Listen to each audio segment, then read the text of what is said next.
welcome to CarWale. Today we're talking about hatchbacks. Now this is a huge segment in India and almost every manufacturer has tasted success by entering this mass market segment. Now talking about Tata, they haven't really had much success here since the original Indica, and that was a long time ago. Yes, they did have the Indica Vista and the more recent Tata Bolt, but they ended up being quite average products, to put it lightly. What they needed was something fresh, something young, something like this. One look at the Tiago and you realize it looks anything unlike the Tatas of yore. It's a fresh design that looks very stylish with its sharp lines and well-proportioned body. The front looks bold with the signature Tata smiling mesh grille with hexagonal elements and the sweptback headlamps. The car gets plenty of interesting details like the lip spoiler in the front and the strong shoulder line running across the side. It's from the rear though where the Tiago looks the best thanks to those wraparound tail lamps and the trees running across the boot lid, which adds a lot of character. Even the spoiler has a nice touch with the specially designed spoiler spats, as Tata calls it, on either ends of the spoiler. Overall, the Tiago looks extremely fresh and comes across as a new design trend from Tata. We definitely like the way it looks. Coming to the insides, Tata had a lot of work to do if they had to match the interiors to international quality standards. Stepping inside the cabin tells you they have. What is noticed immediately is the design and the quality of materials that's gone up in leaps and bounds. You now get nicely designed black-grey dual-tone dashboard, which looks very good.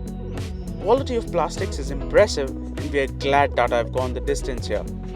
You get chrome and piano black inserts thrown in as well, which do a good job of livening up the insides. The chrome bits deserve a special mention considering it's very easy to get it wrong and make things look cheap. But that's not the case here.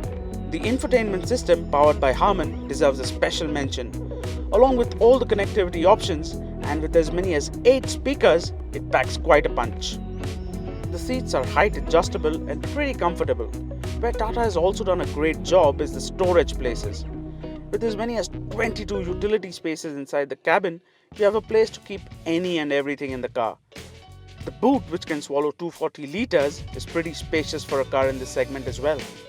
Moving to the back, seating 3 abreast is bound to be a squeeze. You do get adequate legroom though. Under thigh support on the other hand could have been a little better. All said and done, the Tiago's interior offers plenty of equipment, feels plush, well made, and offers decent space. Good job, Tata!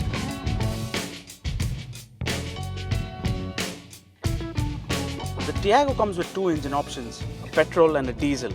What we're driving right now is the 1.2 litre 3-cylinder petrol that puts out 85 bhp and 115 Nm of torque. Now that's quite a bit if you compare it to its immediate competition, which is the Maruti Celerio and the Hyundai Grand i10. Now that should ideally make it quite a peppy drive. Not really. You see, the Tiago's been tuned more for commuting. It's happy pottering around in the city or on internal highways. You even get an eco mode and a city mode.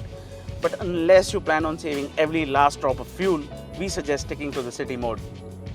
You see, the eco mode evokes quite a tepid response from the engine. Strapping the V-box on, the Tiago is actually slower than the less powerful Celerio in outright acceleration and through the gears. The motor doesn't have a strong bottom end, but once past 3000 RPM, it feels quite responsive and gets a second wind around 5200 RPM. Average performance aside, the Tiago feels quite refined with a smooth gearbox and will go about its daily chores without a hitch. The Tiago comes across as a fresh breath of air from Tata. It looks great, rides and handles well, and more importantly, offers a ton of features that's unmatched by the competition. Yes, it does have its flaws, but we think the pros outweigh the cons when it comes to the Tiago, and as a result, we definitely recommend it.